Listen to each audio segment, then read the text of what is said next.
How to change business to personal account in Instagram. Hello everyone, this is Lisa from Create, Login and Delete. Now let's get started. Launch your Instagram app. You will land to the home page. Now head towards the profile page.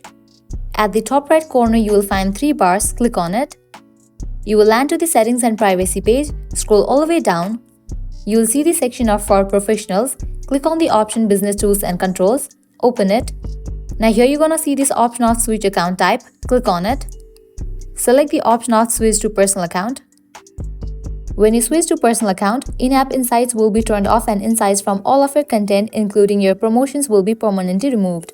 Click on Switch to Personal Account. Now you can head back to your profile page, refresh it, and with that you have just changed business to personal account in Instagram. So this is how you can easily change business to personal account in Instagram. At the end, if you guys find this video helpful, don't forget to like, share and subscribe to our channel. Thank you.